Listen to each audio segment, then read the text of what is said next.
Dude, that made me fucking happy, man. That, oh God, Drew, you hit me in the feels right in the beginning.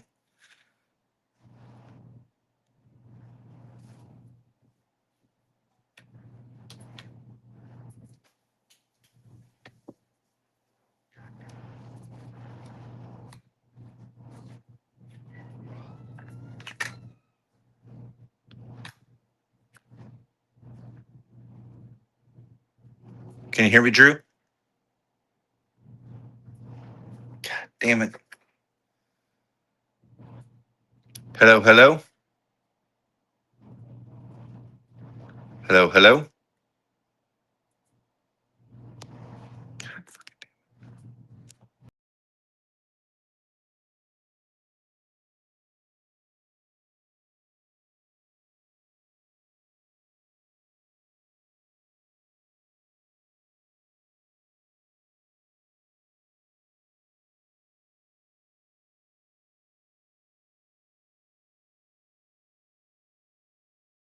Hello, Drew. Sorry.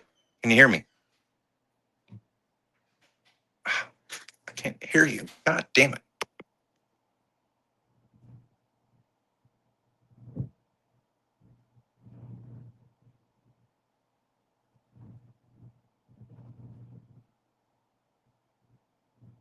Test, test, test.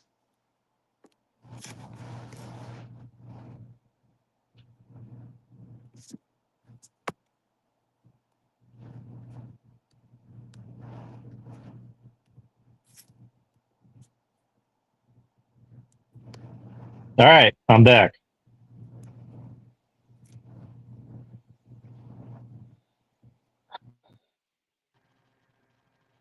Folks, if you're watching, I'm sorry. Can you hear me? Hello? Hello. I had you just for a second. Hold on. Let me log back in. Folks, Hello, I apologize. Hello, hello. Mm. All right, folks, I apologize. We're having some tech issues. We had tech issues on my computer, and then I get on here through my phone. Everything was fine. Everything was fine and dandy. And then, for whatever reason, as soon as I hit the intro for the show, it just went to for literally no reason at all. Okay. And I'm going to get, yo, Test. hello. Okay. Jesus Christ. Now Oh, you can hear me. I hear you now. Gone. Okay. So, take two. Take two of that shit. But just confirm me, you can hear me. I can't hear you.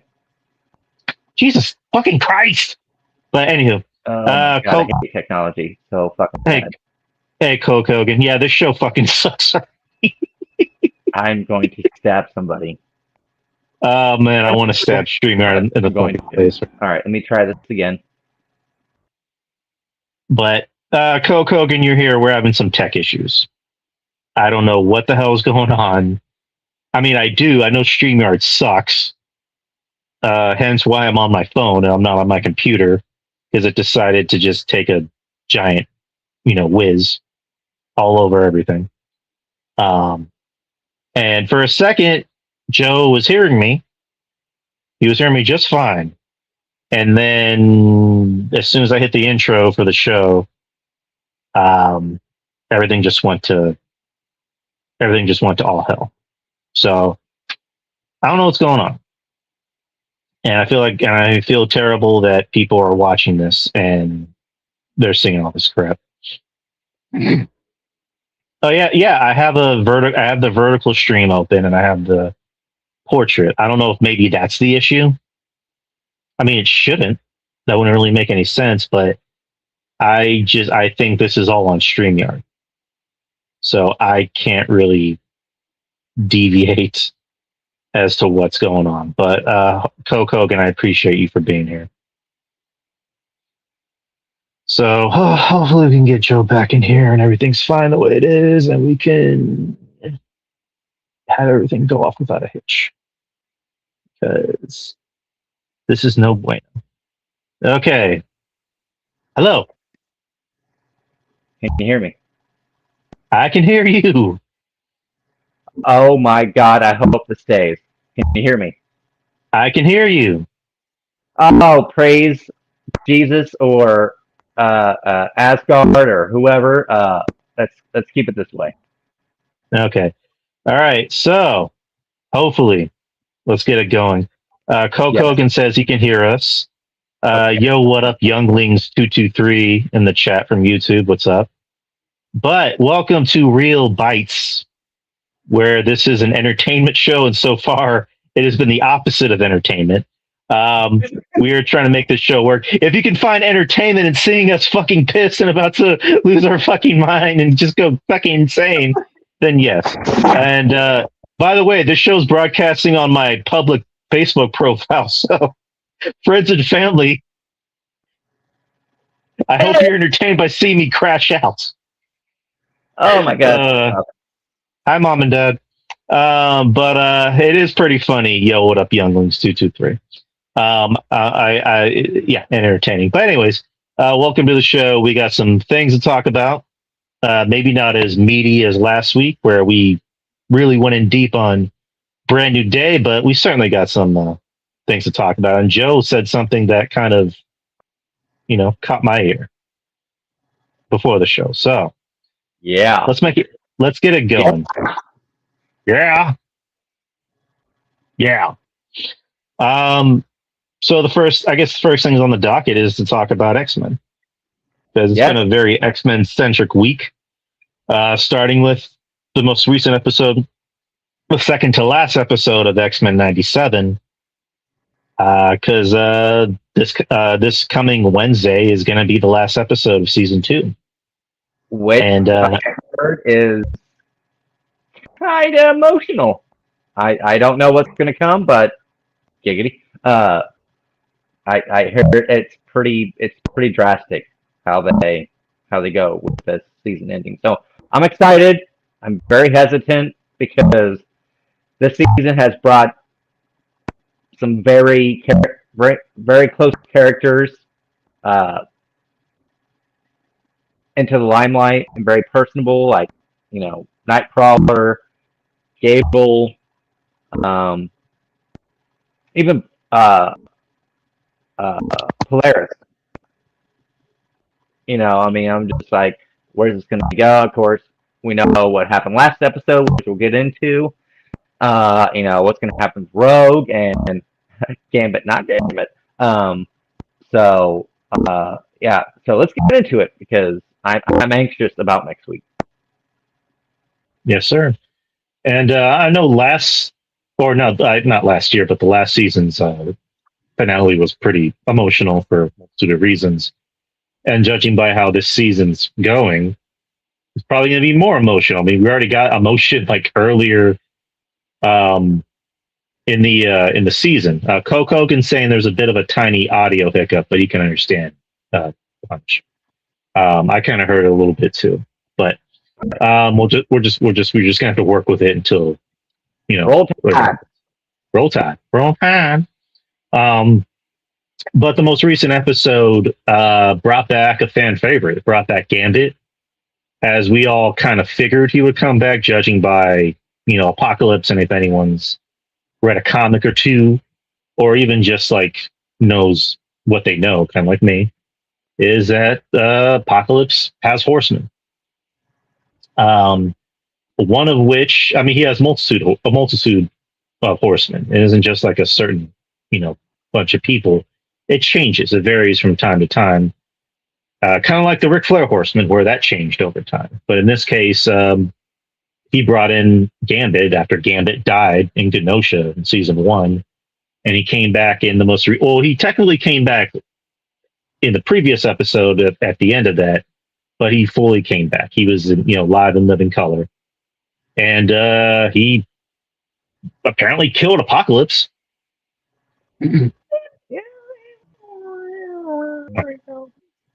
Yeah, left his bones there and all for everyone to see. And Gambit came back as a bad motherfucker. He went back to his old crew, Belladonna, and was like, pretty much like, hey, I'm not going to kill you.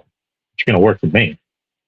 And goes after the X-Men, takes Rogue, because, the idea was that Rogue could have maybe sucked his powers out, even though he's dead. And, the X-Men were like, wait, how's she going to do that when he's dead? And so he kidnaps her anyway, all the while possessing Nightcrawler, which we'll get to that in a little bit. And you cut to this house that Gambit and Rogue are staying at, where he's pretty much saying, like, we should get married. We were meant to be together. Nightcrawler is also the waiter. And, we end up cutting to the bayou, which is where Gambit and Rogue are from. And this also brings back the old school, like, X jackets. Yeah. That the X-Men are wearing. And, like, that jacket actually exists. I saw that on social media. I'm like, I need that. I need all of that. All of that. And coincides with a big fight where we get to see Nightcrawler be the baddest motherfucker. There was a meme I saw where there was a picture of Nightcrawler saying, "If beat your ass and had the Bible, if God's watching was a person." And it's Nightcrawler. And Nightcrawler is such a cool character. Alan Cumming did a great job in X2. I mean, there's that epic opener where he just like goes crazy in the White House. And then last season of 97, where we got to see the ins and outs of Nightcrawler's powers, through Wolverine's perspective, which I thought was kind of cool. And then this season, which, you brought it up earlier, where you're like, I kind of wish we maybe get episodes about other characters and not just the central cast. And you got your wish, and I got mine too, even though I didn't know I wanted it. Where we got not just one, but two Nightcrawler episodes. We got the previous one with Colossus, and then we got this one where Nightcrawler got to be a badass and just fuck everybody up on the X-Men. And the episode ends with Xavier trying to find Gambit's soul. He tries to bring it out. I mean, eventually he does, but he has to fight Apocalypse for it, and eventually Rogue comes in and just like, no, this is my man, F off, and then takes Gambit. So somehow they're able to get Gambit's body and his soul. He's not dead. And he's still alive, but they need to try and wake him up, which I imagine they will in the next episode. So the end of the episode shows X-Force teaming up with X-Factor. Oh man, that's gonna get fucking ugly. Yeah, the teams are like, no, we will never team with you. Now they have to team with each other because they want to go after John Xavier. So the next episode, or the last episode of season 2, is Wednesday at 2 a.m. Yep. I'll be up. No, I probably won't. I'll probably watch it 8 a.m. Yeah. I mean, I usually don't stay up that late, partially because I'm older. I'm not the young man I used to be, where I'm like, midnight. That's like when my night begins. And now I'm just like 10:30.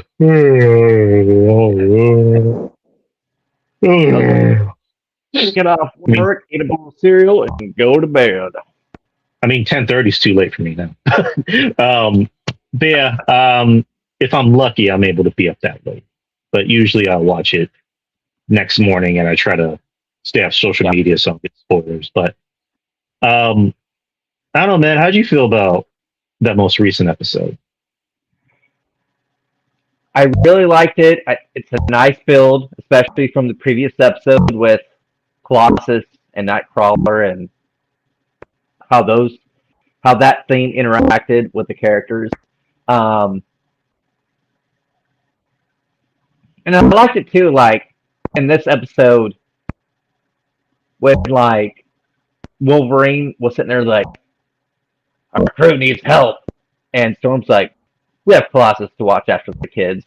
Let's go. I was like, all right. Okay. We know we got people here. We can go do this. So I like that they're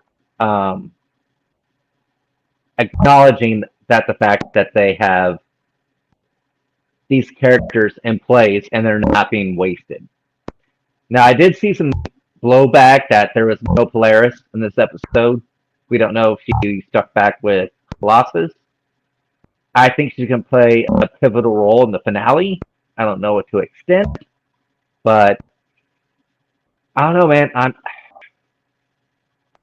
I'm excited, but I'm anxious about the finale. I don't know what direction, because we all know that Apocalypse is controlling the dark side of Gambit. Like we know that. Yeah, very true.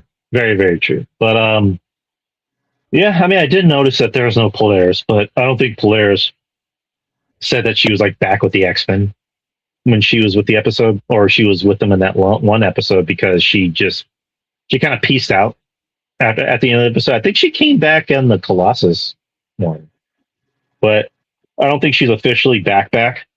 But I imagine we'll be seeing her on the last episode, including Logan and some friends. Yeah. Do you have any thoughts or theories about how the finale is going to go, or do you want to save that for next week? Let's save it for next week, because I don't know. Right, because like I don't know. I don't want to. I try not to have theories, because then I start to get obsessed with it, and then I kind of spoil it for myself. Right. So I'd rather just let it play. I don't want to sound like I'm too cool for school, but it's just I'd rather just. No, I get it. Let it I do that. I mean, I did that for Brand New Day. I did that for Deadpool and Wolverine. I overplayed things, and I was like, oh, this didn't happen, and this didn't happen. So I get it.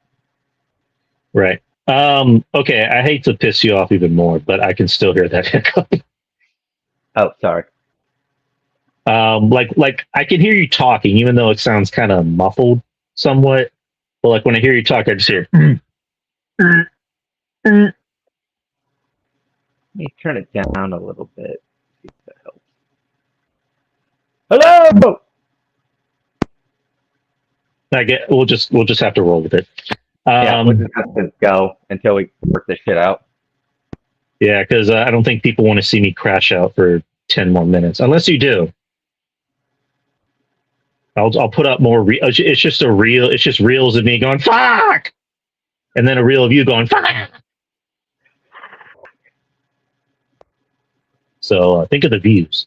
But speaking of X-Men, we got more X-Men news coming up. We got another casting, which I believe was this week actually, and straight from Deadline. So if it's from Deadline, it's more than likely legit, because that's where we got the Samara Weaving. So we got Emma Frost. We also have our Cyclops. We have our Scott Summers with our Sadie Singh's Jane Grey. So Deadline reported that Kit Connors will be the MCU's new Cyclops / Scott Summers, or should I say Scott Summers / Cyclops. And not too familiar with Kit Connors' work. I mean, I know I always say it's good to have a fresh face, and he's very much a fresh face. What's up, Chris? So the things I do know him from, he was in The Wild Robot. He played the duck, the little young duckling, which I love that movie, by the way. And he was in that war movie from last year, which I'm blanking on. Is the Alex Garland war movie? Oh, yeah. I love that. Which surprisingly has some MCU actors, because Gandolfini's kid's in it. Joseph Quinn's in it, and there's another actor in it that's tied to Marvel, that's tied to this movie. Charles Milton, I believe that's his name. But Kit Connor, he is our Scott Summers, and definitely looks the part. Looks like he's in sick shape. But I can't sit here and tell you I'm terribly familiar with this work, because I was more familiar with Sadie Sink, but with him I'm not. And I for one, I like that, because then I can get lost in that performance. Can he pull off the Boy Scout, leader of Cyclops? Can he be given carte blanche to, well, not necessarily carte blanche, but like have more reign to play this in a way that James Marsden wasn't allowed to play? I know James is kind of getting his just due in Doomsday, but like this is a brand new series. This is a brand new like franchise, for this universe. So, are we getting the Scott Summers that we've been wanting to get? That we've been seeing on 97. That from the comics or whatever. So I'm cool with this. I'm not gonna be like I'm over the moon, but like I'm happy that we finally got a Scott Summers. We got a fresh new face. I think this whole movie is going to be full of fresh face. It's going to be a mix of fresh faces and familiar faces. So I'm cool. I'm cool with it. But what about you, Joe? I mean, it definitely looks like they're building, like they're definitely leaning into more like First Class, like young X-Men, Professor X, Magneto definitely could be in their 40s, early 50s, which is, we'll see next week, D23. Which is my guess, and again, I'm sorry for the echo, but I don't know. I mean, are fans going to want a young X-Men? Because the last, I mean, X-Men Apocalypse didn't do well, and then the last Phoenix one didn't do well either, and that was all fresh faces. So that was rushed. Also, that was very rushed too. Very true. Very true. So, I don't know. This one I am hesitant on just because it is a young cast, and I'm just like, I much rather would lean into an older, like I want Cyclops and Jean Grey to head the school instead of being students. And looks like they're going to be students instead of that. Right. And I'm hesitant. And this is the first time. And thing is, I love Sadie Sink as Jean Grey and Brand New Day. You and I talked in depth last week about it. So I don't know. I'm very hesitant on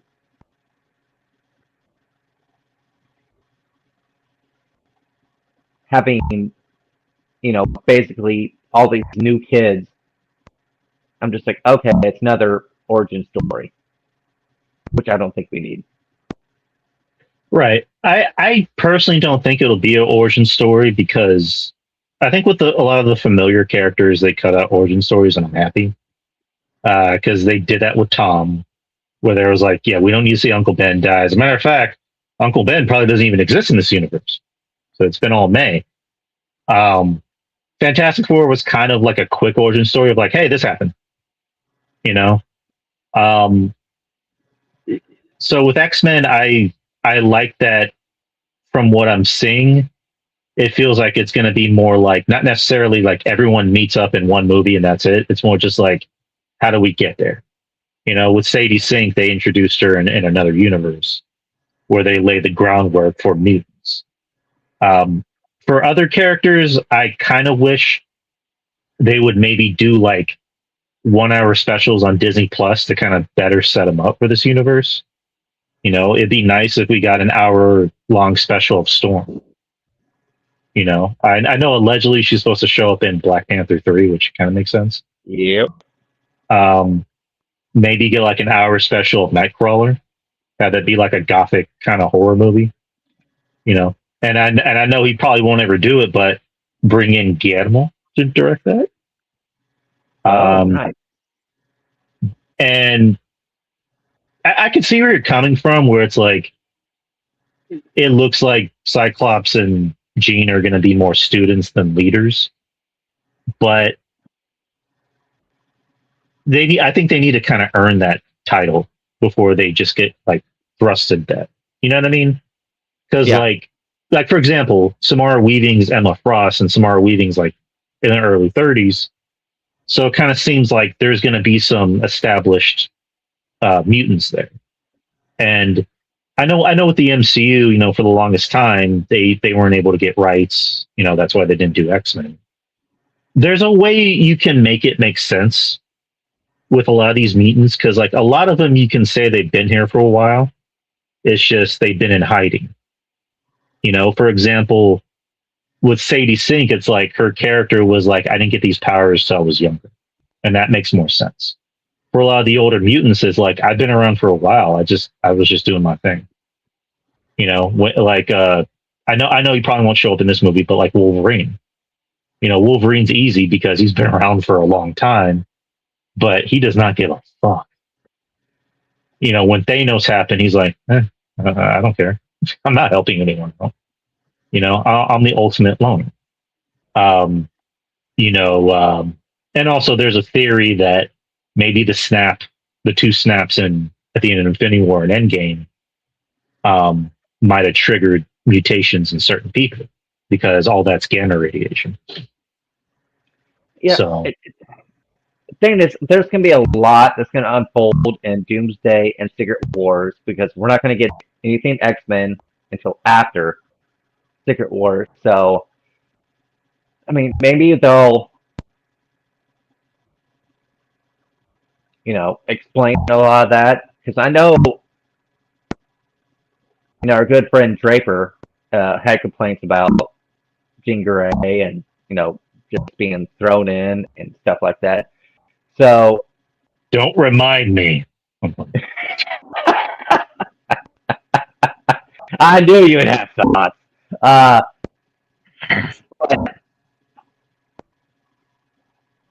With me, this Brand New Day, I think this might take place in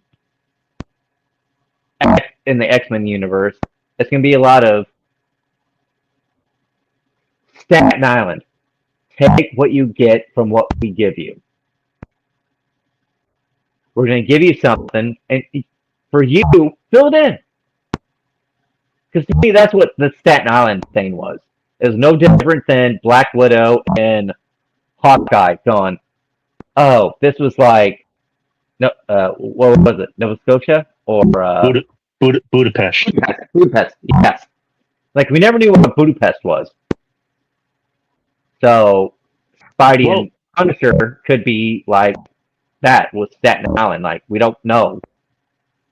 Right. Well, they did reveal it in Black Widow, in the Black Widow movie. Oh, you're right.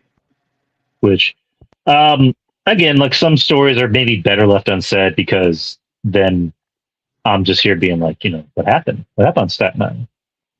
So, what is while we're still crying, we're never going to know these things. And I think in some ways it's better we don't.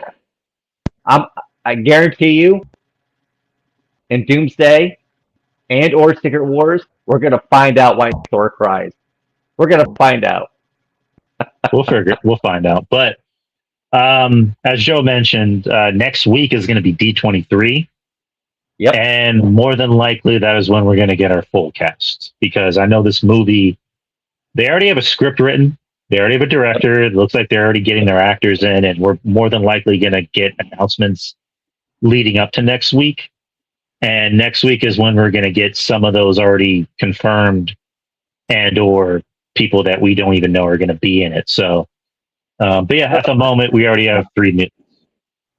And let's say by the time the show ends, we might even find out another mutant. So, but yeah, next week is D23, and you can bet your bottom dollar that we're going to be talking about it. Yes, sir. Hey, side note, Samara Weaving as Emma Frost. Thank you. She's awesome. Thank you, really, she's like the ultimate nerd. Because like she did some like YouTube thing where she's like, I take my PS5 anywhere I go. I'm always gaming, and like I think people were attaching her to what the fuck, Harley Quinn, because she looks very similar to Margot Robbie. And it's like, I wouldn't want that, because if you're gonna recast, like recast someone different. Don't recast somebody because they look exactly like another actor. And I'm happy that she's in this role because it's a character that people, people like that, kind of has a rich history, and then you have a good actor that can pull it off. Coke Hogan. Oh, go ahead. Coke Hogan saying one of these YouTube channels experienced spitball Dow. What's Dow? Rich Dow. Minorities should hold a doomsday panel. I want to see all Cam discuss. Fucking 9 people would be a nightmare. No, not 9 people. We're already having fucking problems with just 2 people. So 9 people, no. Unless somebody else wants to do the recording, because I'm having a hard enough time doing this on my phone. Yeah, can we Elon Musk to get a proper stream for all of us, please? It's like it's freaking Joe's demonic audio sounds. That should be a telltale sign to you, Coke. Okay. Oh, I sound demonic. Oh, sweet Jesus. Yeah, because you're talking. I just say. Oh shit! I'm sorry. I mean, from the way it sounds like John Bernthal. Let me tell you something. It's just like, yeah, X-Men. Oh, I feel bad. You should. Fuck StreamYard. And I'm sorry, Mom and Dad. But anywho, that's the X-Men portion of the show. So, man, what do we got next? I guess we can get into what we've been watching. Yeah. So, I don't know. Do you want to kick things off? Yeah, I watched 3 new things this week. Not anything too. Well, one was new, one was old, and one was new, but so yeah, I'll start off with new, The Last House. Oh, okay. On Netflix, which has I can never pronounce his name right. But him and Greta Lee, which I was not familiar with, but then I saw her. She voiced oh my gosh, in Spider-Verse 2. I know what you're talking about. Yeah. Leela or oh my gosh, it escapes me. But anyway, yeah, I watched The Last House. It's about basically this entire neighborhood gets trapped in their house, and it's raining, and they try like every entrance is blocked. Like they try to exit, they can't. And as the film progresses, you learn like, oh, is this spiritual? Is this existential? Is this alien? Is this or that? And it's a pretty dark movie. I know it's getting a lot of hate. I mean, not a lot of people have been liking it. I will tell you there is some tough animal scenes in this movie that I was not prepared for. That involves their dog and animals from the outside, and I was like, oof. But I'm not going to give any spoilers away because it just released this week. But it takes a very shit.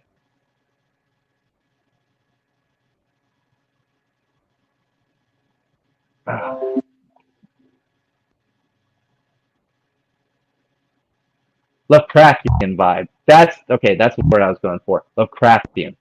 Right. Because when the beams are revealed, I was like, oh shit. I was like, that looks fucking good. The downfall is the plot gets kind of like this. Like there's stuff that pans out, and I'm just like, all right, come on, we're not that fucking stupid. And it goes a little long in the tooth. I mean, it's a little over 2 hours long, but I'm just like, all right, guys, let's wrap it up. So I would give it probably a 7 out of 10. I mean, definitely check it out. I mean, CGI for the most part looked pretty good, especially when it came to the reveal of the creatures. But there's definitely choices that they made where I watched it and I was like, all right, guys, come on. I was like, come on, guys. Like, I was doing Vince Russo. I was like, bro, come on, make better choices, bro. Come on, bro. Bro. But yeah, I would say give it a try. Again, 7 out of 10. C plus. Just I would say the first half is a lot better than the last half when it came to this movie. All right. So is that all you watched? No. I watched Uno momento. Oh, okay. Uno momento. Keep talking. No, I was gonna say I also watched Yeti, which if anybody knows me knows, I'm a big Bigfoot aficionado. I love anything cryptid. I love Bigfoot, Yetis, whatever they're called in the New Orleans area. Just like anything Bigfoot, I'm dialed in. So I was ready for this one. This one is set in the 1950s, and they ham it up so bad. Some say bad good because like every character is just like, I'm a World War II veteran. I'm here to hunt everything.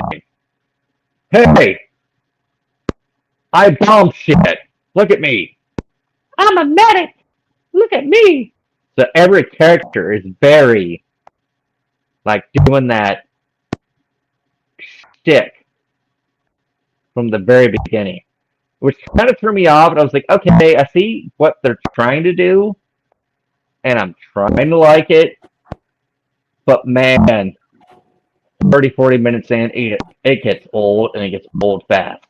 Like the main guy, who is the child of an oil baron, gets this girl whose father is a glorified map maker, right? Right. And he went all over the country, went all over Alaska, where they're trying to go, and he brings her in to be the tracker because he's like, she'll know how to track through Alaska, right?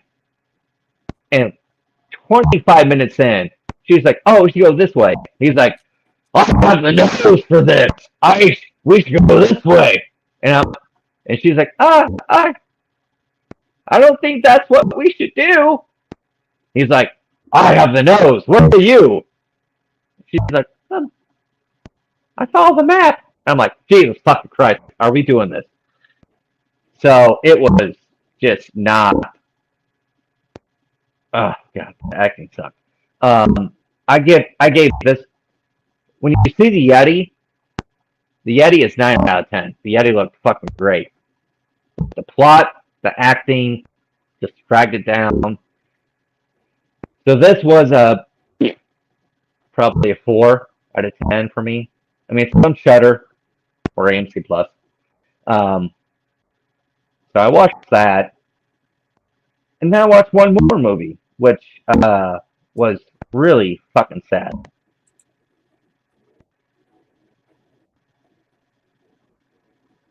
So there. Okay. Can you hear me? Hello? No, keep I can talking. see you. Keep I talking. can't hear you. Keep talking. No, you keep talking. Keep talking. Keep talking. All right, I'll keep talking. So yeah, the last movie I watched was the thing called One Life, which came out a couple years ago in 2023, by Anthony Hopkins. He played Nicholas Winston, and he saved 669 Jewish children during the World War II. And we all know. Hello, Drew. I can hear you. You can hear me. I can Yes, hear sir. you. I don't get it. Fantastic. Hold on.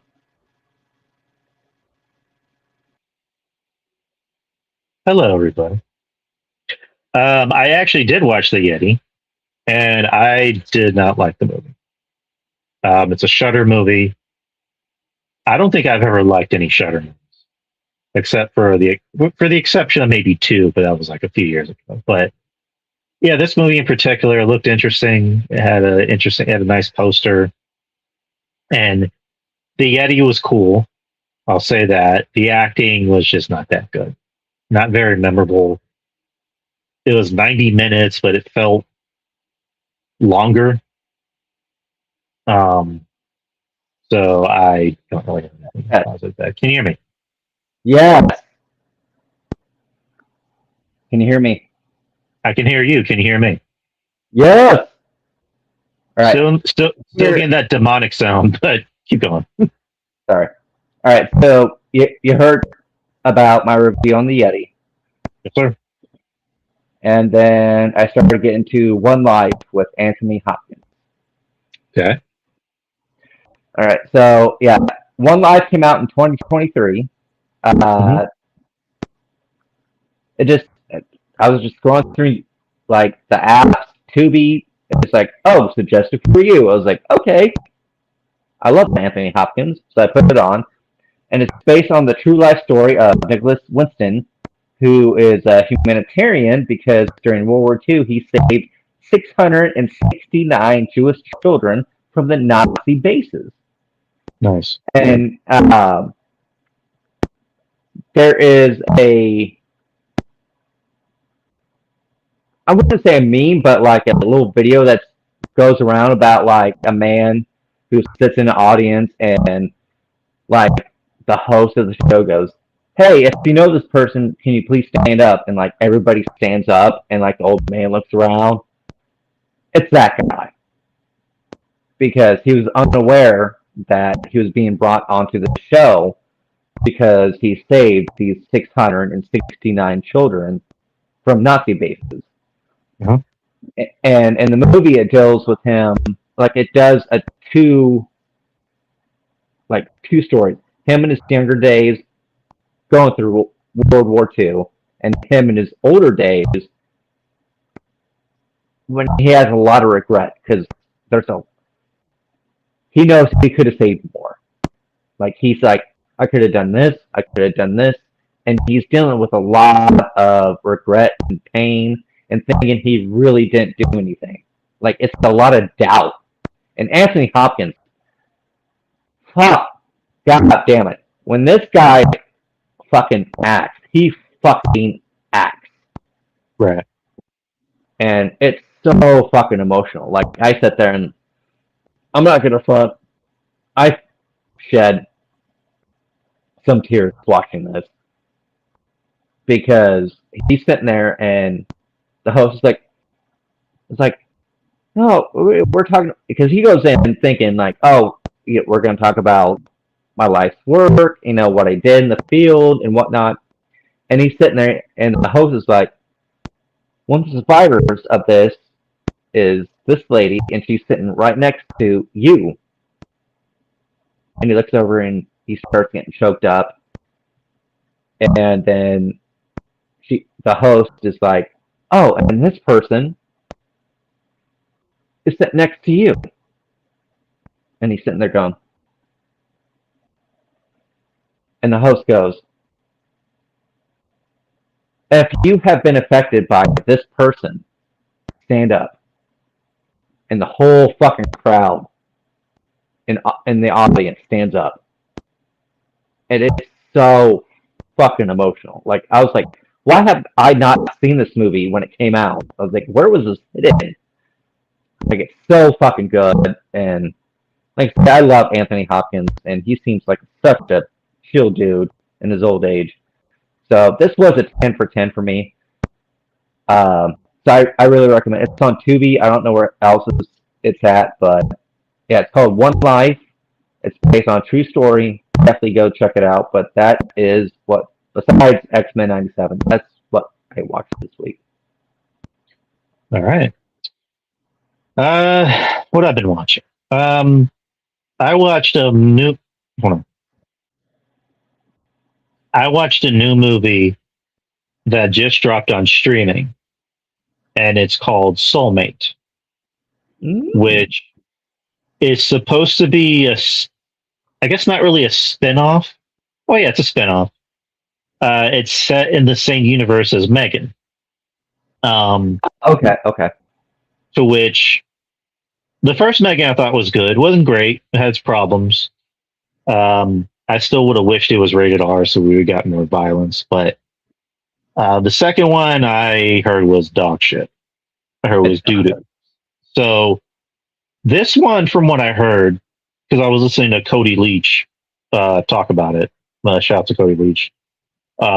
He brought it up because he I think he says he like knows somebody that kind of has like a high ranking at a Blumhouse. That this film had already been in the can for a while. I think it finished like maybe a year and a half ago or 2 years, or yeah, like a year and a half ago, and they were going to release it last year in January, but the movie Companion came out, so they're like, oh, we don't want the same film to come out, so we'll just put it on the back burner. And apparently somebody at Blumhouse thought Megan 2 was going to be a huge hit. So yeah. And so this had been pretty much in the can for a while. And then they saw Obsession come out. And they were like, you know what, fuck it, let's just have it come out. And this film is kind of like Obsession. The themes, granted not as good. And it does have the themes of Companion, where it's about artificial intelligence, or it's about, robots and man trying to play God. And we already know how that goes well. This film's also, this film's rated R. It's not like Megan at all, where it's straight up rated R. We get some gore.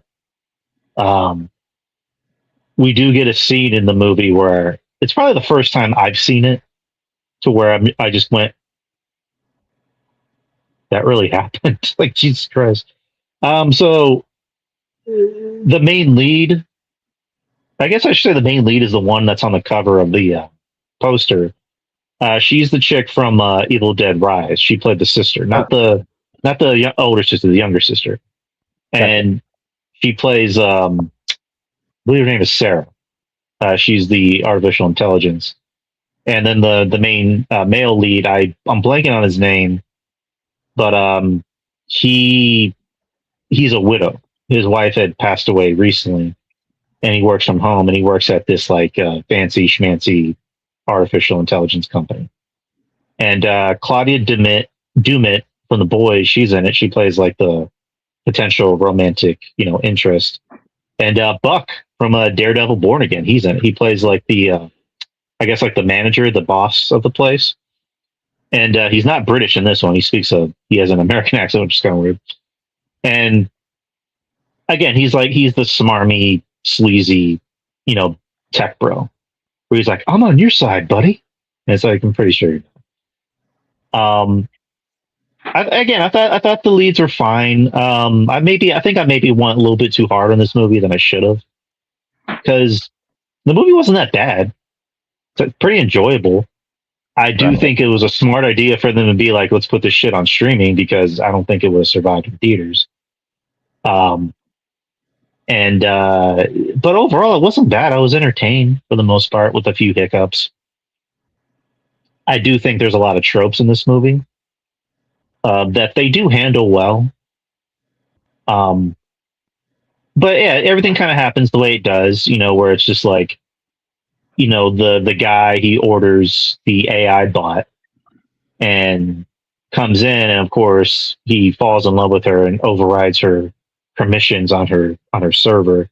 We all know how well that goes. And the AI bot ends up falling in love with him to the point where she becomes possessive or obsessive.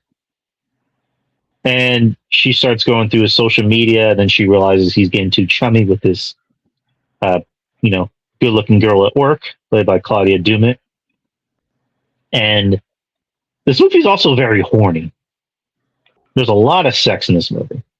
A lot of sex.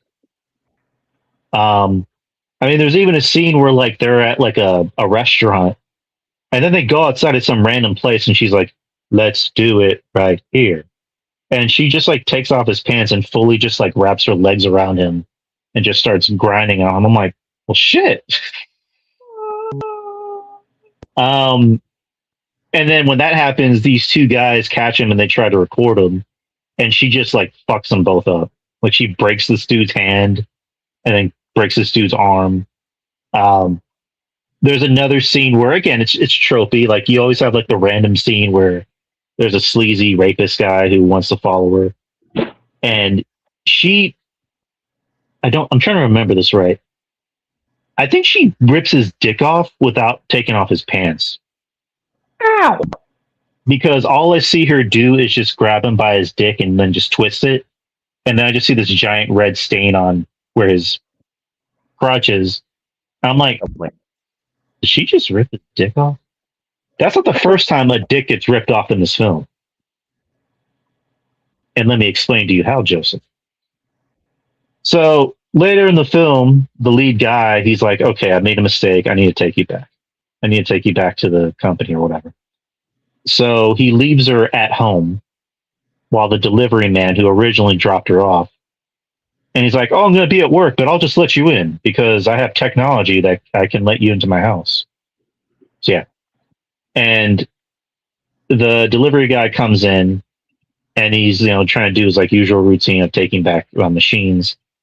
And the Sarah wakes up and she tries to seduce him. And she's like, have I been a bad girl, Daddy? And she's crawling back to bed. And of course, the sleazy, frumpy, fat delivery guy's like, oh. And he takes off his suit and they're doing the deed. And she's grinding on him. And I just hear him go, oh, you're getting tighter. I'm like, oh. Oh. By the way, hi, Mom and Dad. Oh. Is that even PG? And he's just like, wait, that's too tight. That's too tight. Rip. Maybe the first time I've seen that. Well. So bravo, soulmate. And then of course the movie ends with like a chase and they follow each other and then he kills her. Whatever. And the movie kind of has like a weird ending where like it cuts to months later and for whatever reason, him and what's her name from The Boys, they aren't together anymore or whatever fucking reason. And then he turns around and meets a friend where he's like, hey, I brought my own AI bot chick and it's the face of Sarah, but it's not really Sarah. So I guess the movie ends with like, did her intelligence really follow what's his name back? I'm like, but I mean, the movie's enjoyable in its own way. It's not terrible. It's about 90. I think it's about 90 minutes. A lot better than the last Megan movie. Maybe slightly better than the first movie because, as far as like gore goes, and a little bit more maturity and more brutality. So, Soulmate, I gave it. Like I said, looking back on it, I may have went too hard on it because I actually did like it. I didn't hate it. So I would say like a C minus. That was kind of my grade for that. Other shit I've been watching, the newest season of The Lioness, which is on Paramount Plus. It's a Taylor Sheridan joint, and it's with Zoe Saldana, where she basically plays the head of like this super secret, FBI, whatever the hell group that has jurisdiction, that has leadership, that outranks everyone everywhere they go. Those kind of deals where it's like, I outrank everybody here. I'm amazing. Look at me, America. And it's such an awesome show. Like Zoe acts her ass off on this show. I mean, granted, anything I've seen her in, she usually acts her ass off. I mean, she was great in Guardians. Right. Wasn't the biggest fan of Avatar, but she was great in that too. And I didn't see that movie where she won an Oscar, which I heard was. But she's amazing in this. Like, she deserves all the Emmy nominations, all the wins, because she is just that good. It's an easy. I think it's an easy watch. Like, it's one of those shows you can get sucked into. You know, because I got sucked into the first episode. I'm like, all right, I want to see where this goes. Right. And like I said, the first episode of the new season came out last week. I know episode 2 is supposed to come out today. So, Lioness, if you haven't watched it, watch it. I mentioned when you were off for a few seconds, I did watch The Yeti on Shudder. I didn't watch it. I'm not a big fan of Shudder movies. I've noticed that. Like, I think I've only liked 2. And that was yeah, I liked Dark and the Wicked, which I remember when I reviewed that, the lead actor, he commented on my review. He's like, "Oh, thanks, man." And then there's a movie called The Power, which is supposed to be set at like this, I guess like a children's hospital in England during the 70s, and like that movie, that movie's kind of a slow burn, and then it takes like a really sharp right turn where you're like, oh crap, like that's what this is about, and then it gets really good after that. After that, other movies on Shudder just haven't been nuts about, and this is kind of right there where like I was intrigued by the poster, and I wouldn't say I'm the biggest Yeti fan, but I like him enough. And yeah, the Yeti stuff looked cool. The kills look cool. The acting was not that great. The characters were not that great. I liked how they were adding at least some nostalgia where it's like, back in 1943, some voyagers went out into the middle of nowhere and got lost. That tells you lost. Listen here, why is this lady? She's a lady. Why is she telling us where to go on this map, huh? She's a gal. A gal? What's next? I gotta let him vote? Yeah. She belongs in the kitchen. Yeah. Yeah, I didn't care for it. Didn't really care for it. The ending, to be honest, I don't remember how the movie ended. I kind of remember bits and pieces. So, yeah, Shudder movies I'm not big on. I like their specials. I like when they have like lists, like marathons, but Into the Darkness. Yeah, but their movies, like you said, are hit or miss. So there's that. What's another movie I watched? I think as far as movies goes, that's all I watched, because there was one movie I wanted to watch this week, but it said it was supposed to come out this week, but then they're like, no, it's coming out on the 20th. I'm like, but it says the 7th. It says it's 20th. I'm like, all right. I saw that. Yeah, Tony, which was the movie about Anthony Bourdain, which I want to watch it.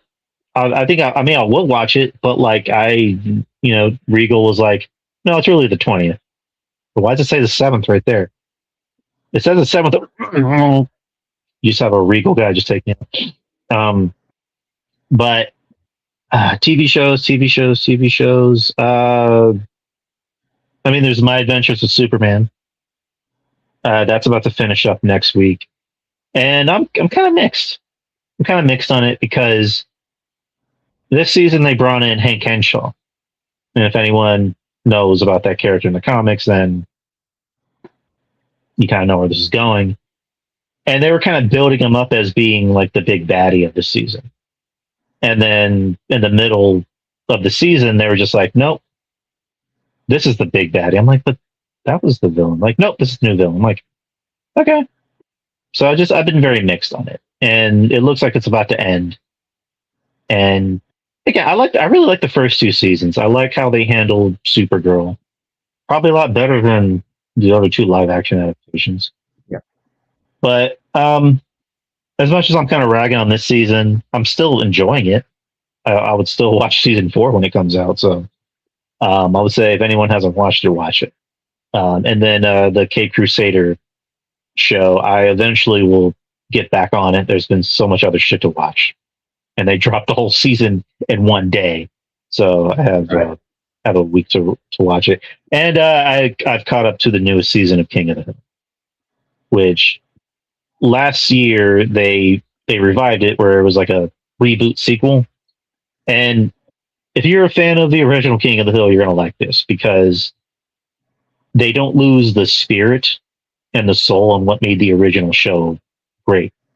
Basically, it's Hank in a world that he doesn't recognize, but he's still evolving with it without like trying to be hip or cool. But he's still recognizing that this is a new world. I need to adjust to it, but I'm still going to be me. And last season I thought was great. This season I'm enjoying a lot more. They do kind of close the book on one recurring storyline that happened with Dale and his wife Nancy. Which, if you know, you know. And they do it in a way that's very heartwarming. And it's like, oh, okay, I like that. I can dig it. Because like how long can you go on with like Dale pretending to not know that Nancy's fucking John Renfrew? Right. So they do close the book on that, where Nancy actually starts to their marriage gets better, and then John Redcorn shows up and she's like, you know what? I don't have any more headaches. And he's like, well, call me if you do. And then he backs out of the driveway and leaves. So I thought that was good. That made sense. Right. But what else? I think that's it. Again, there's just really hasn't been a lot to watch. Obviously, No Way Home, not No Way Home. Brand New Day is, taking over everything. They just got IMAX screenings, so we'll get in the box office later. But yeah, I mean, Tom Holland and Zendaya and John Bernthal, they're ruling Hollywood right now, pretty much. Yeah. But that is pretty much what we've been watching. Do you want to do box office last and then do the thing you mentioned earlier? Or whatever you want to do, bro. So you mentioned at the top of the show, before things went to shit on the audio side, that you were kind of interested in doing fan casting. Yes, for a particular movie, because you brought it up, and I was like, God damn it! I was like, because 2 nights ago I rewatched the hard R animated film of what you said this director should do. And I was like, fucking, I want to talk to Drew. I was like, I want to fan cast this. Like, who should be who? So, you want to do that? You want to do that right now? Well, now I'm forgetting what I said. So, what is it? All right, so The Odyssey, $1 billion+ movie. Okay. Chris Nolan said he's going to take a 3-year break. And people are like, well, what should he do? What should he do? And Chris Nolan said, oh, I would love to do horror. But I don't know what I could do. Because we got Obsession, we got Backrooms. I don't know if I can do horror. And you brought up a concept, and I've read the story. I played the game. I just watched the hard R animated movie. Let's talk Dante's Inferno. Because if anybody can do Dante, it's Chris fucking Nolan. So, you want to fan cast this? Okay, I'm going to be honest. The only character I know is Dante. Okay. I mean, because I did play the game. I didn't read. I might have read the book when I was in high school. Because wasn't it like? Well, wasn't it like a? It's a 3-part. Dante's Inferno is the first of the Divine Comedy.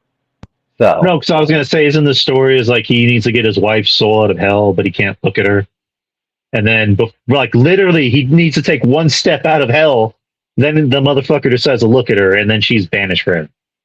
well, no, it goes deeper than that. Like in Dante's Inferno, his wife makes a deal with the devil and Okay. says, like, my husband will be back. And she doesn't know that Dante fucked up. Like, she thinks he's going to live this Christian life. Mm. He fucks up. And then when he returns, she gets cast into hell. And so Dante has to go through the 9 rings of hell to get her back. Okay. And that's pretty much it. And it goes graphic, it goes dark. There's a lot of fucked up shit.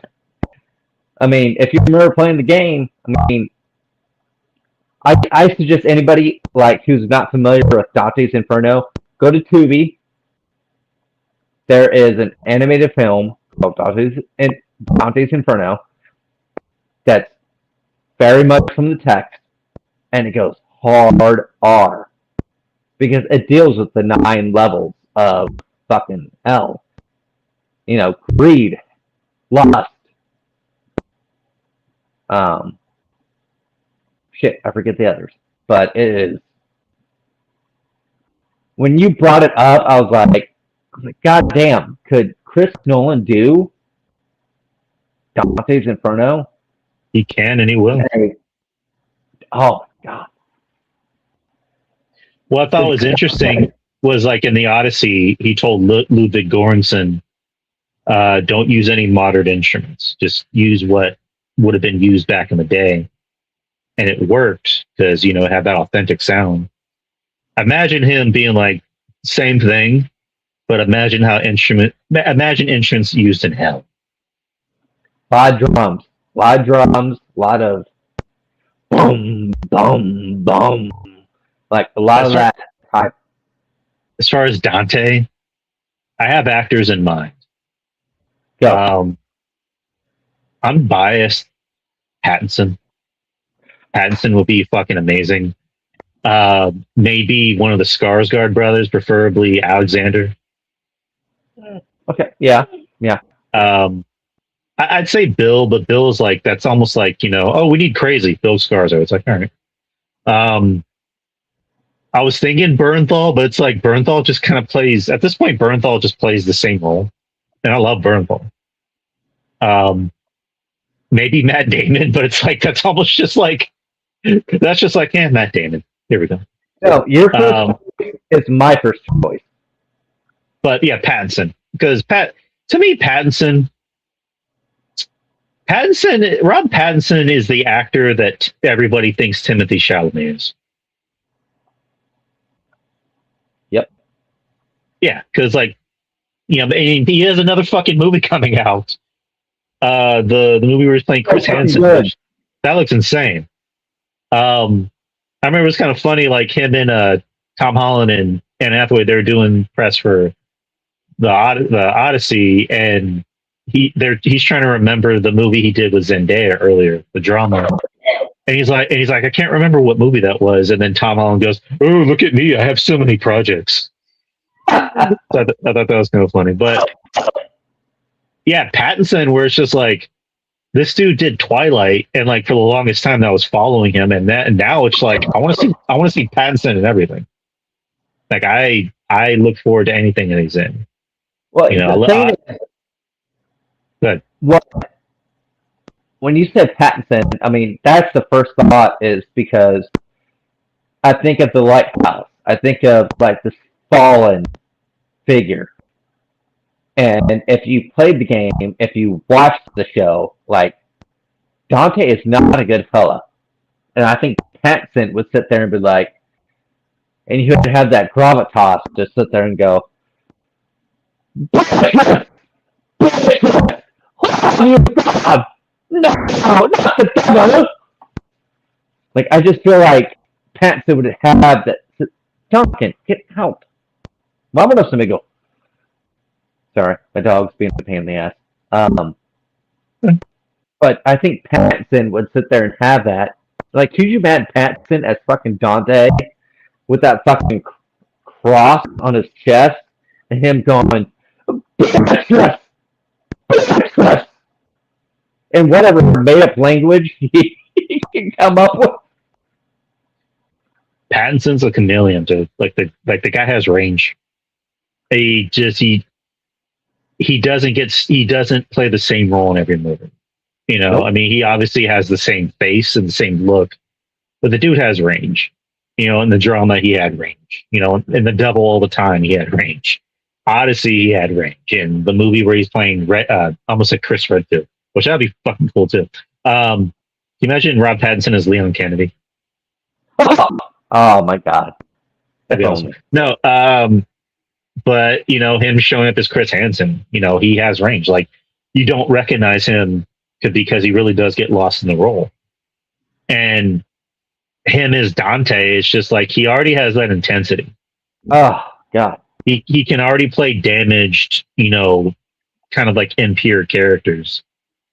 And him showing up in this, dude, like, I take my money. Take my money. That's all you need. So I had my first pick for Beatrice. Uh-huh. Like, you may go ahead, or do you want to?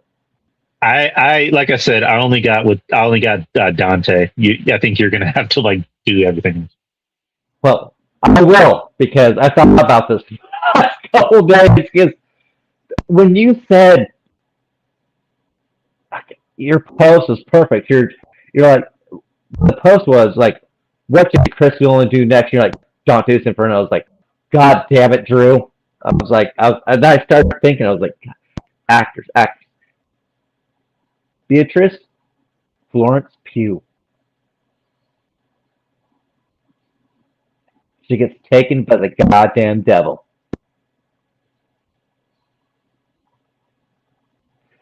You're so old. Fuck you. Fuck you and your demonic audio. Fuck you. Florence Pugh. You had me at Florence Pugh. And, I already got my devil, too.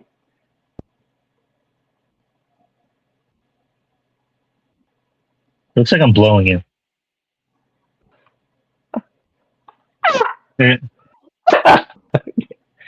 Gross. Defoe. Continue. Can you hear me? Yeah, I can hear you. Sorry. Defoe.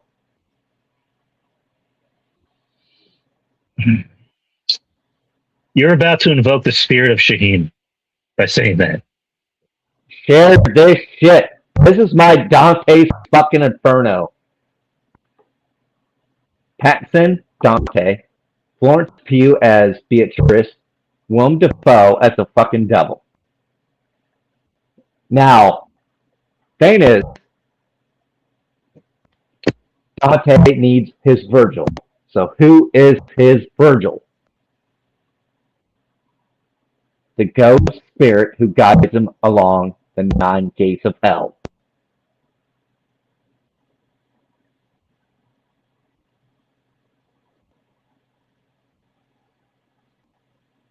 Well, don't keep you in suspense. Who is it? I was like, this is what I think you get.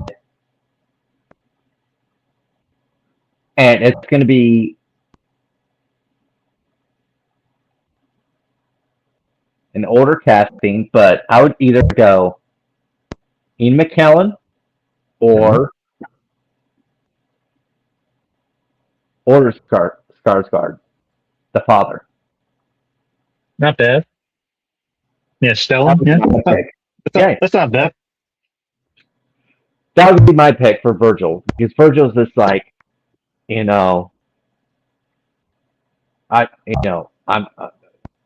here to guide you. I'm here to get, I can't help you. I'm here to guide you.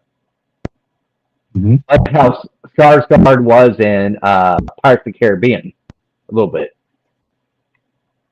Right. Okay. Good cast so far. And thing is, there's so much. And the thing is, you have to go hard R with this. Dante's Inferno needs to be a hard R. And I don't know if Nolan would want to. Like, Nolan can go R. Go. Robert Eggers. Oh. Do not tempt me with a good time. Hey, he can go. He can go places where Nolan can't. He can match his style. He can go as authentic as possible. I mean, what was in the new movie Werewolf? Like, he has all the actors speak and act like people from that time. The whole movie is going to be in black and white.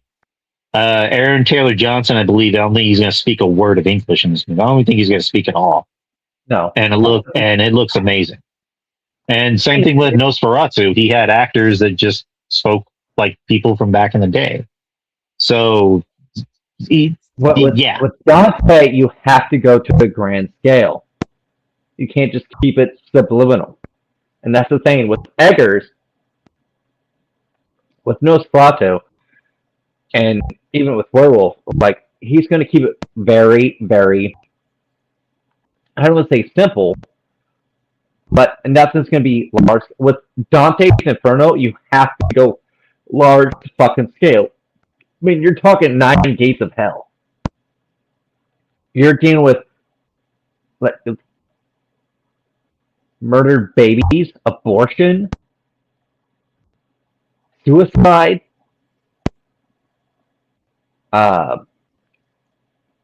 genocide, mass murder. This is all intertwined with Dante's Inferno. Eggers could do it, but could he do it to a large scale? I think he could. Oh my god, you put a lot of eggs in that basket. I just saw somebody else, but I don't know if he'd do it.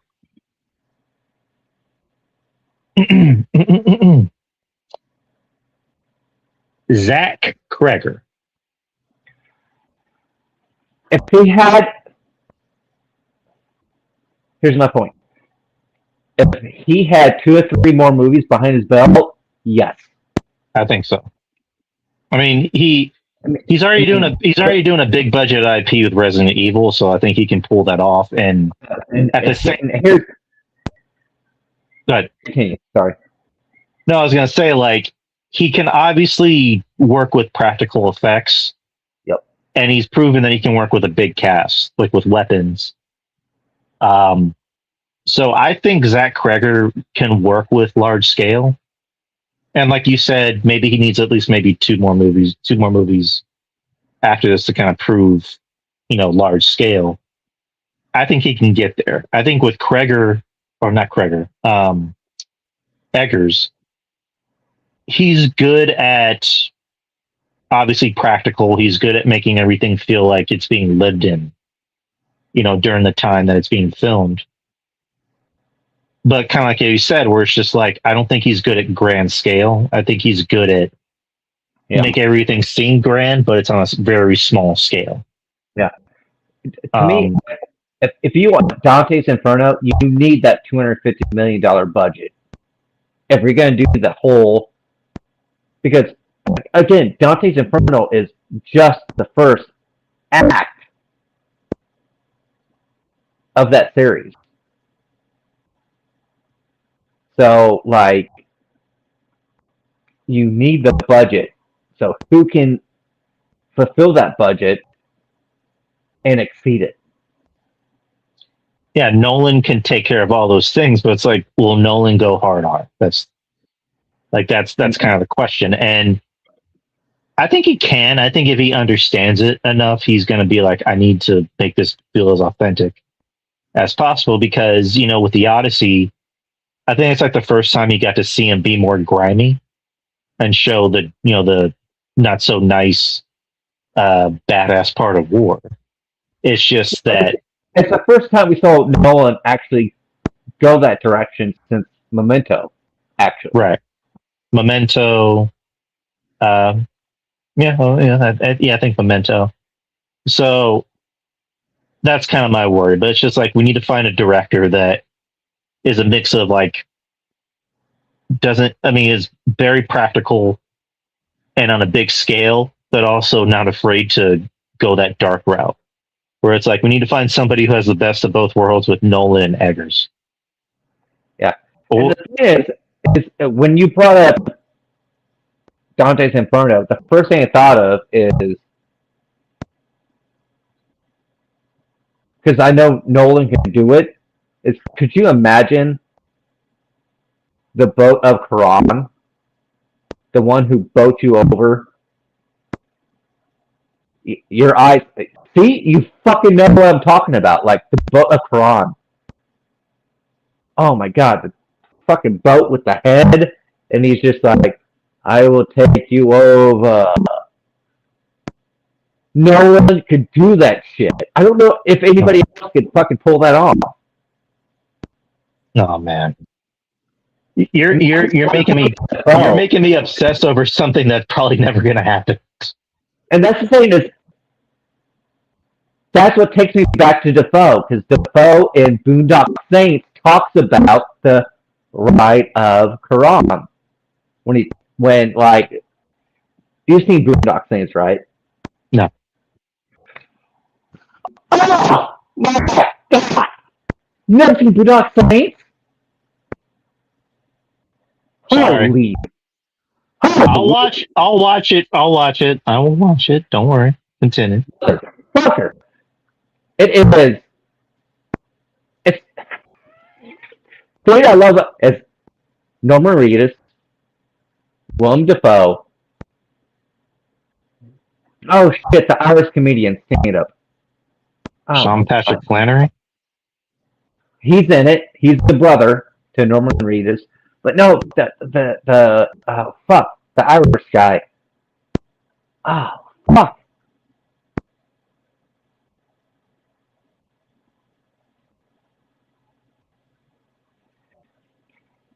Anywho, so it's an awfully bad, great movie. I love it. I love Boondock Saints. It's so bad. It's so good. Fucking the Chris is saying Billy Connolly. yes, fuck yes. And fucking Ron Jeremy's fucking in it, and he gets fucking killed. Yeah, good. Fucking. But it's such. That's what draws me back, because there's a particular point in that movie where Willem Dafoe talks about when these gangsters die and the pennies are put on their fucking eyes. He's like, oh, that's a testament to the Quran. He's like, the pennies are put on for them to get on the boat to cross over. And I was like, that's why I want fucking Willem Dafoe to be fucking Virgil. That would be fucking great. Nice. And again, when it comes to practical effects with a blend of CGI, Nolan or Del Toro? Yeah, but the thing about Guillermo is that, yeah, great director, but his movies always kind of have that same theme to it, where it's always about this like sadness of like anything. It's like the Frankenstein movie was about like, oh, he's a monster, but he really wants love. He just wants somebody to love. You know, every other movie like Pan's Labyrinth, same thing. And again, great director. I don't know if he'd be good for a Dante's Inferno personally. Yeah. Because with Dante's, you need that payoff. Right. And I feel like Nolan would deliver that the thing is, it's just like with Guillermo and Chris, like we're friends. First name basis. I wish it was. Um, they had that understanding of we need real sets, we need practical effects, and if we need to mix in CGI, those are the two that I would lean to when it comes to making. Like, God damn it! Like seriously, I am on a fucking high fucking horse for a Dante's Inferno movie right now. Since you brought it up, like I spent all week going, I cannot wait to talk to you about this. Like I've been so fucking pumped. I was just like, I want this. I hope we get it because it sounds like too much. It's right there. It's right there, and I hope we get it. I hope Nolan does it. I kind of hope Robert Eggers does it, just to kind of see how he pulls it off. Because it sounds like too much. It sounds like too good of a movie to not do. Yeah. And if you can get my boy Pattinson in it, you got something. But is that it? Yeah, I think so. All right, and it's the end of the show, so we're going to do what we usually do, and that's box office. We'll just end it with that. Kind of a new list, but not really. There's two new ones. There's some that kind of fell off, but there's 3 that are still on. The top 2 are kind of, it looks like they're going to be the mainstay for the next couple months. Number 5, Toy Story 5. Weekend domestic 3.90 mil with a 42% drop. Domestic is a 470.38 million. Worldwide 1.067 billion, and that was on a $200 million budget. So kind of looks like it's rounding out its theatrical release. It's already in the $1 billion club, and like I mentioned, we're going to get even more of these story movies. So, yeah. Number 4, Super Troopers. This opening weekend domestic $4 million. Worldwide 4.20 million on an $18 million budget. Kind of looks like it maybe won't make that back. Quick question. How was the reviews for that? To be honest, I don't know. Because I remember seeing the first one and not being all that crazy about it. I don't even remember there being a second one. Yeah, the trailer for this one I watched and I went, it's just, gross out humor, which I'm not opposed to, but it's like, you got to make me laugh at least. And a lot of the shit I saw in the trailers didn't really make me laugh. But anyone listening, did y'all see Super Troopers 3? If you did, just comment. Let us know. Was it good? Was it meh? Was it, Scary Movie 6 where it was just, or not? Yeah, Scary Movie 6 where it was just like maybe certain people, like, did it have that cachet of just like, more and more people loved it, but then more and more people hated it? This almost just seems like it just nobody really liked it. But I don't know. Number 3, One Night Only. Opening weekend 5.70 million. Worldwide 6.20. The budget is 30 million. This is a rom-com. It has Callum Turner, who is I don't want this to sound disrespectful, but he's married to Dua Lipa, so he's doing fine regardless. And I forget the actress's name, and she's really good. Monica something. Monica. She was in Maverick, and she was also in the Bob Dylan movie. And she's really, really good. So yeah, it's a rom-com where like the premise is like one night only people can have sex. God bless. Which in other words, marriage. But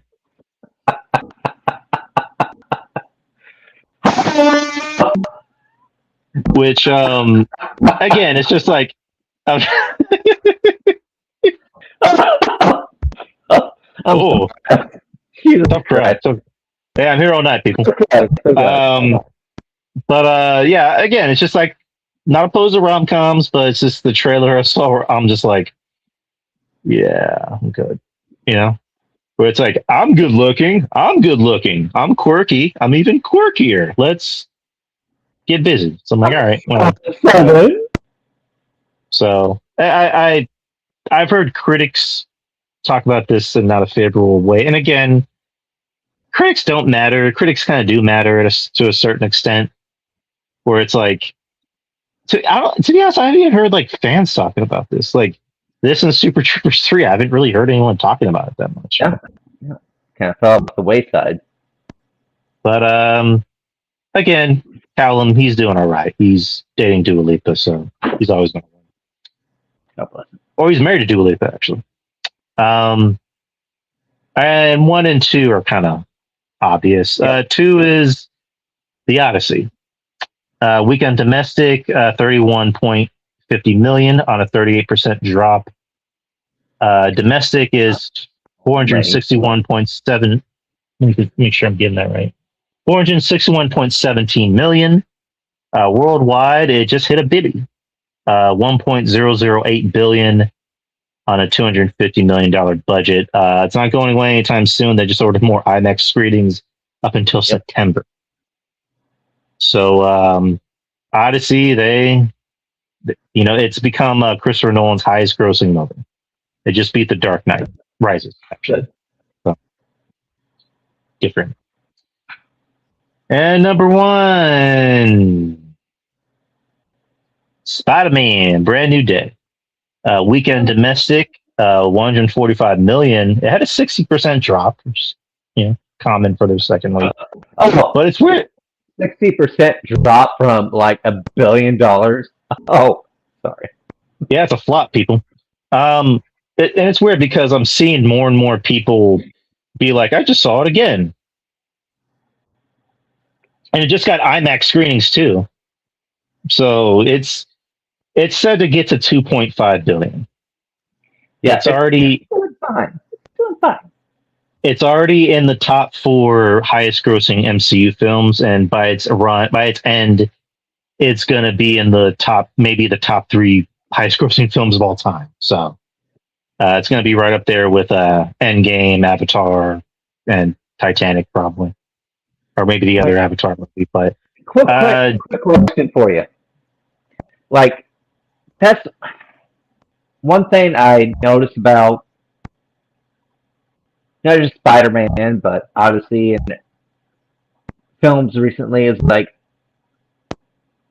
I guess they call it glazing, but they're like, Tuesday did the best number ever. It did 42 million, and tomorrow it's going to do 36 million. And it's going to be the highest grossing film of all time this time of the year. Like, I don't remember, like, people talking about that type of stuff in the past couple of years. Like, is that something that's new to you, or is that something that I'm just glazing over, or like, because I just noticed that in the past couple of films, there was just like, it's the highest Tuesday ever. Like, do you think that's just like a new thing, or like? I mean, I think everything's always a new thing, to where they're just like, oh, it did this. It did the highest numbers ever on Monday. It did the highest numbers ever on Tuesday at 2 p.m. It did the highest numbers on Wednesday during, lunch, or I don't know. Like they're just making up new shit. And I don't really get lost in the sauce with that kind of shit. I just kind of go with it. I try not to be a box office whore when it comes to this shit, where I'm just like, $1 billion franchise is making even more money. I'm like, it's just one of those things. I'm like, hey, it's Spider-Man. It's, we talked about this last week. He's their cash cow. he's always going to be their cash cow.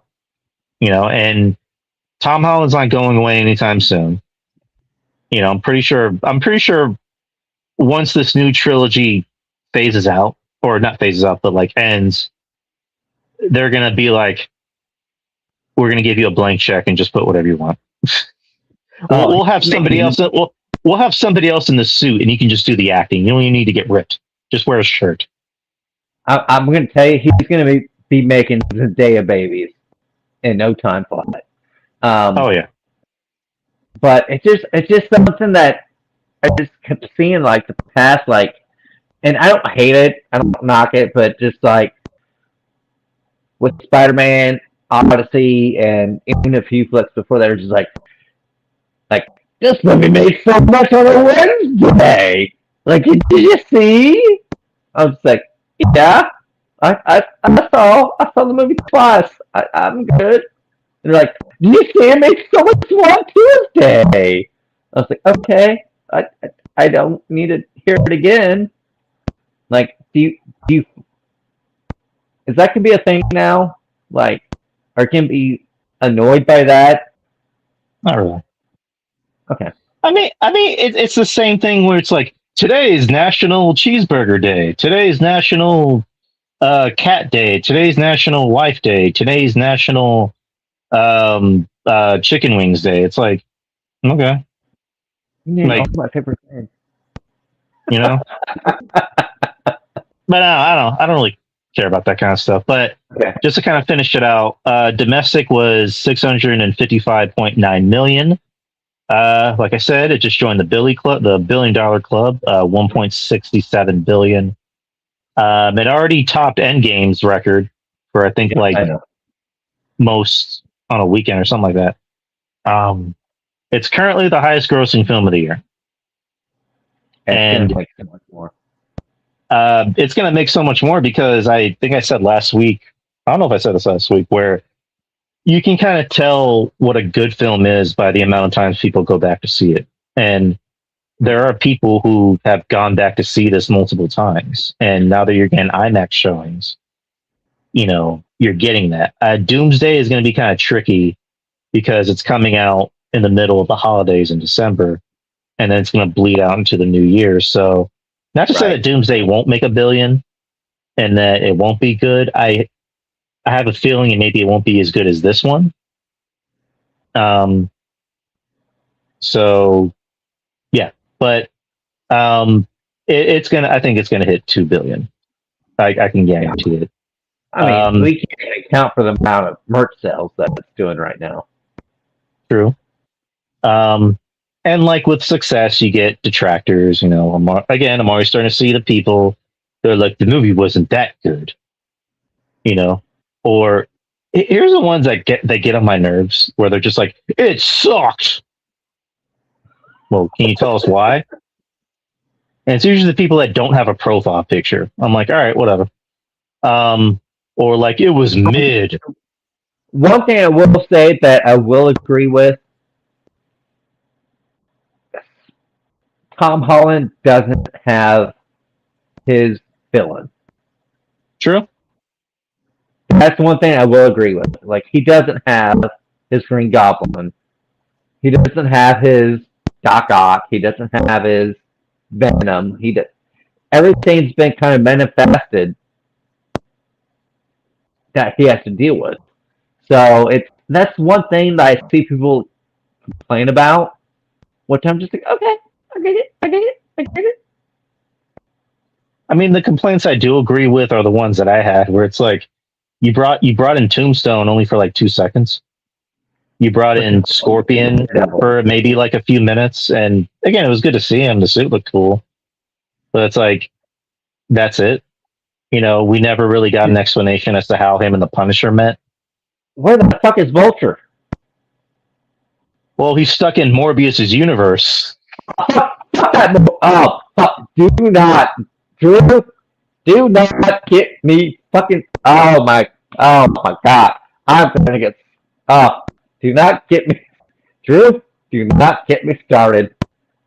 I think we should find. I think we should find some guys who want to do some good and find Spider-Man Intriguing? Question mark. Can we not find somebody who can deal with vampires? Who's a fucking vampire? Sorry. Hey, your audio's already fucking up. Don't fuck up anymore. Sorry. This is the best we could do, people. But no, I think they're gonna retcon that and be like, no, he never went there because fuck that movie. Well, here's my thought on that real quick. I think they're gonna retcon that with Ghost Rider. Okay. Yeah, that's my thought. I think they're gonna bring people in, Matt Marcelli, which sucks. I mean, he was pretty much fucking Wesley Snipes' age at this point, anyway. So wait, so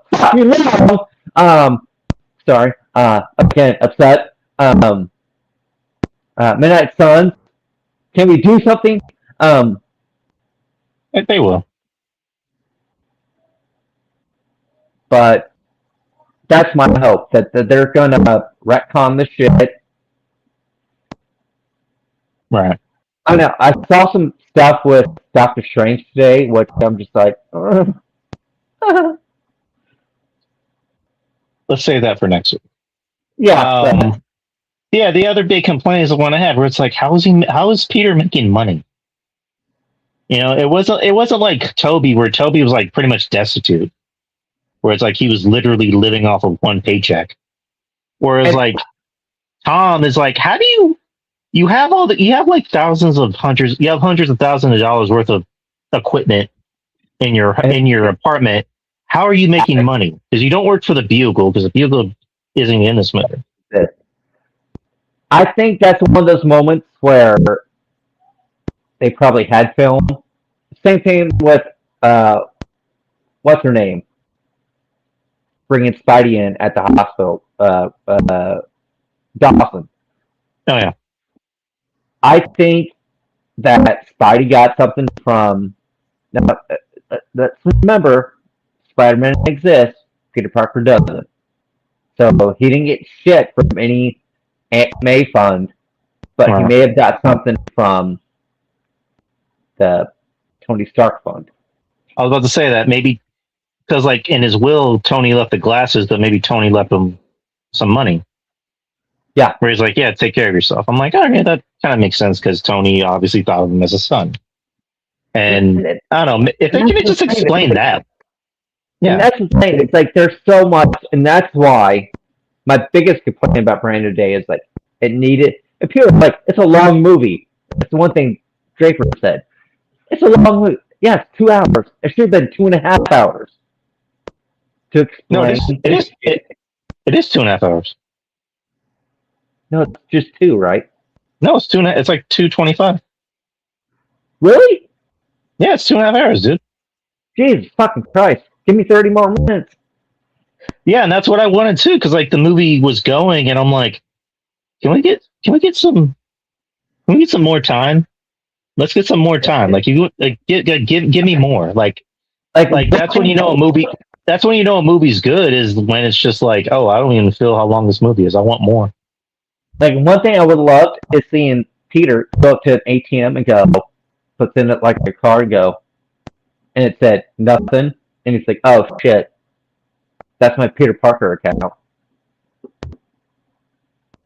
There's my Spidey account, and it's like, yeah, exactly. It's just little things like you don't need to give me the whole backstory. Just give me one little small second clip of like explain it in a second, and that's all I needed. Like I don't need like Mr. Stark. Like I don't want to hear any more Mr. Stark shit. You're on your own. Just tell me what happened. Just tell me everything I need to know. But even Happy showing up. What was that? Happy. Yeah, exactly. So, yeah, I mean, just like, yeah, again, like I said, with success, there's always going to be detractors. And it was like that with Endgame. It was like that with No Way Home. It was like that with The Dark Knight. Wolverine, Deadpool. Wolverine and Deadpool, that's a movie I can see people being like, I didn't like it. Because I that movie is shit. I'm just like, guys. it's not a terrible movie by any means, but I can see why people could be like, I don't think it's that great because I went back and watched it. I was like, oh, I get it. I mean, when you kind of think about it, there's really not much of a story to it. No, it's nostalgia. Yeah, like the villain's kind of weak. I love her though. Yeah, she's good, but she's kind of not that interesting. Deadpool being like, my whole world's in this photo, and it's like, I kind of don't get the impression that it is.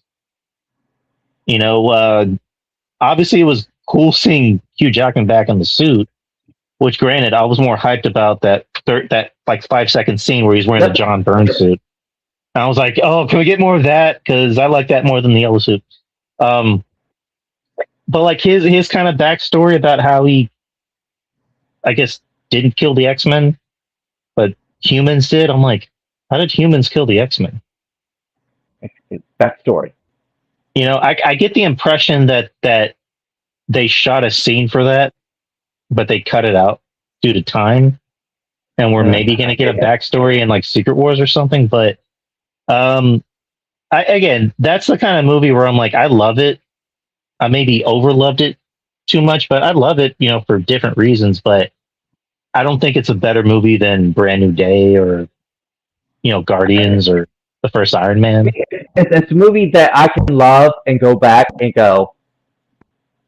I could put on the background and go, I like this. Like, it's not something I take serious, but something like, oh, cool. It's enjoyable. All in all, it's enjoyable. It's not perfect, but it's enjoyable. Brand New Day, I almost feel like I'm defensive over it. Where I'm just like a little bit. I feel like the Kevin Hart meme of like the lady holding up Kevin Hart and going, like, that's me. But I'm sitting there like defending the Hulk thing. It's like, why am I doing this? Like, because I don't know. It fucking matters to me. Like, it just everything adds up. Like, all this little shit makes sense. I know some people are like, oh, Jean Grey was just added in just to be added in, and I'm just like, oh, what the fuck? I'm like, I don't care.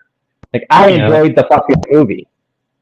It's just I was listening to Draper talk about it, and I'm hearing him, and I'm just like,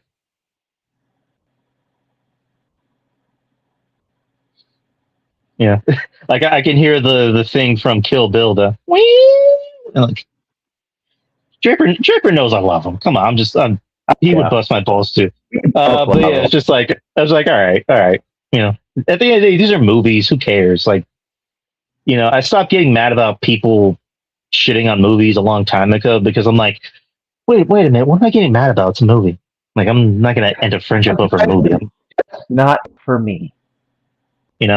But again, I save that for the part of my brain where I'm like, how dare he? But at the end of the day, I'm just like, it's a movie. Who cares? Like, right. People can like him, people can dislike him, but I'm gonna get mad either way. No, but anyways, I think that's pretty much it. Yeah. We were able to make this show work. I'm so sorry to everybody. I'm so sorry. I do apologize to everybody in the beginning. We had a snafu on the audio, and we're able to make it work, even though Joe's audio was possessed by some demon. But again, we made it work for an hour and a half, and hopefully we won't have the same problems next week. But from the way it seems, I'm gonna have to get a new computer, which is easier said than done.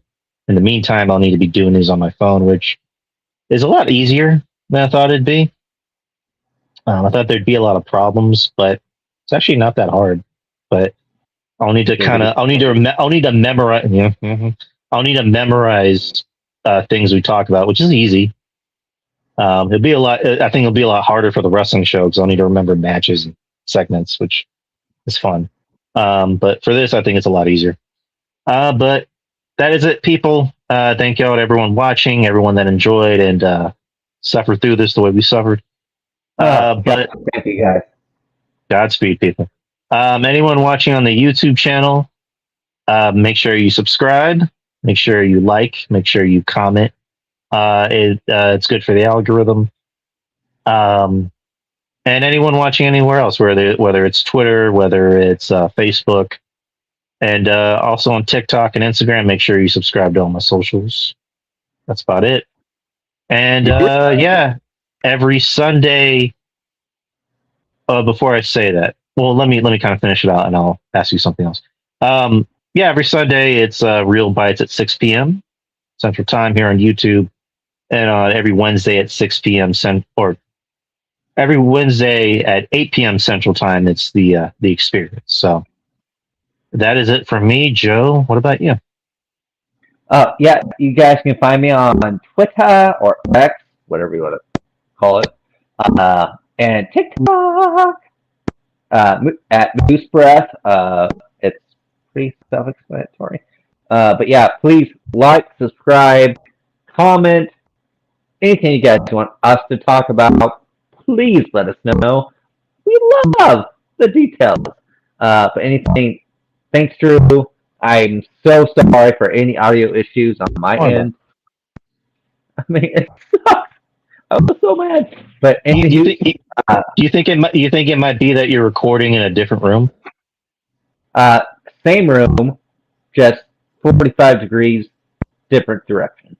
Yeah, man, you never know. Audio's tricky. I might have to turn my table 45 degrees to change for next week.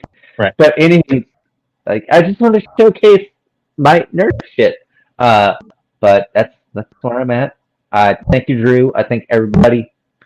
Peace and love. I love you guys. If you need hugs, let me know. Anyways, people, see y'all next week. Same time, same channel. Hopefully with no snafus. But take care, peeps.